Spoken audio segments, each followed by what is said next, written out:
When most of us think about the story of polio, we think of it as a story of victory, right? A terrifying disease that was conquered by a medical miracle. But what if I told you that for millions of people around the world, that victory was really just the beginning of a whole new chapter?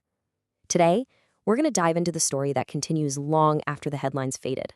The often overlooked reality of post-polio syndrome. And this quote, wow, it just hits you.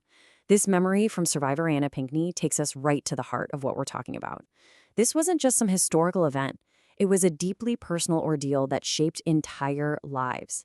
An experience of pain that, for so many, would come back decades later in a new and totally unexpected way. So to really understand what's happening to survivors today, we've got to go back to that moment of public health triumph that we all know so well, the vaccine, which for most people is where the story of polio seemed to end. I mean, look at this timeline. It's incredibly dramatic. In 1952, the US was absolutely in the grip of polio terror. We're talking tens of thousands of cases. But then, this incredible breakthrough. By 1955, the vaccine is ready, and just a couple of decades later, wild polio is officially gone from the United States. It was, without a doubt, a monumental achievement. But then, you see this number, and it changes everything. This is the estimated number of polio survivors still living around the world today.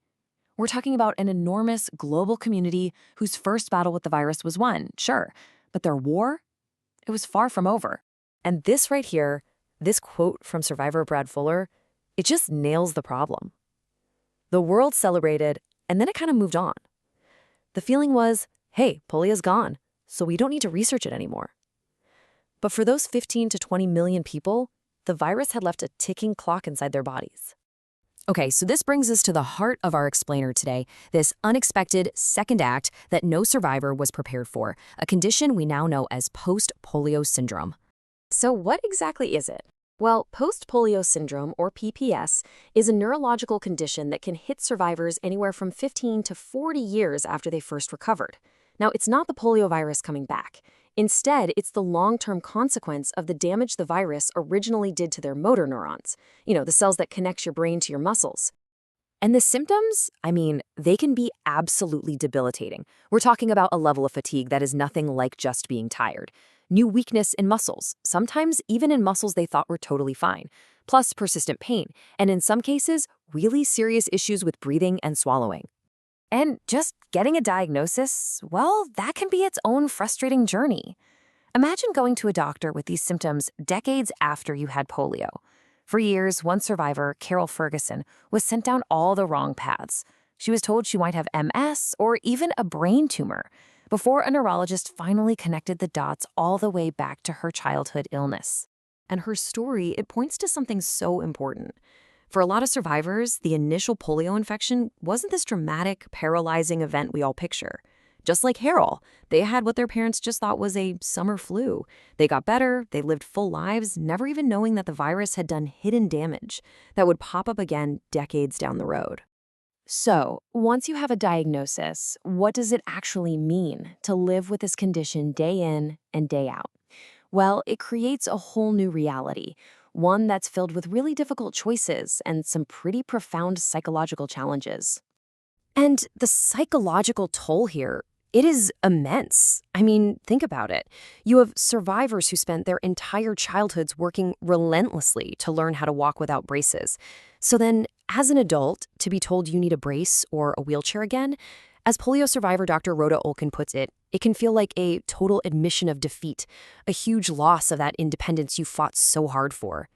So the absolute key to managing PPS is energy conservation. And Dr. Olkin developed this brilliant penny analogy to explain it. It's simple. Imagine you start every day with a set number of pennies. Each penny is a unit of energy. Every single thing you do costs you pennies. If you overspend, you start the next day with even fewer. The goal isn't to push through the pain, it's to budget your energy super wisely so you don't crash. This way of thinking leads to the core principles of managing PPS. It's all about pacing yourself, using assistive devices to take the strain off those overworked muscles, and understanding that muscle pain is a big warning sign of overuse. It's a fundamental shift from that use it or lose it mentality to something more like conserve it to preserve it. So you can see, Management is a combination of medical support, like physical therapy, and these really practical, life-altering adaptations. And you have to remember, this is a global issue. In places like Uganda, where so many survivors live with the effects of polio, just getting access to something as basic as a properly fitted wheelchair can be a massive barrier to their safety and independence. All right, this brings us to our final and maybe one of the most vital concepts of this whole story. In a world where medical knowledge of polio is actually fading, the survivors themselves are having to step up and take on a completely new role. The reality here is pretty stark.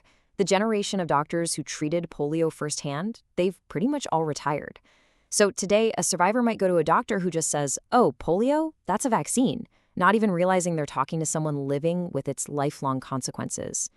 That knowledge gap means the burden of education now often falls on the patient.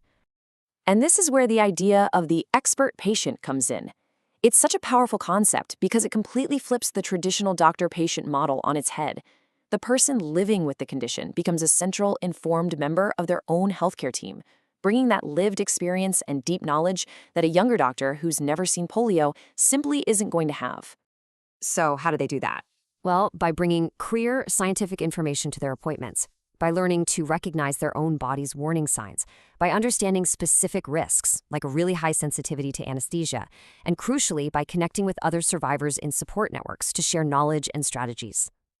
And that's where community becomes just so important. Organizations are now using modern tools like Instagram to connect this global population of survivors. They share historical photos, research updates, and personal stories. They're building a virtual network that both preserves their history and empowers them for the future. Which leaves us with this final thought. The polio vaccine was an absolute, unambiguous triumph for humanity. But this story shows us that a victory for the many can still leave individuals fighting a forgotten battle. It really forces us to ask, when we celebrate a medical victory, what is our responsibility to those who still live in its shadow?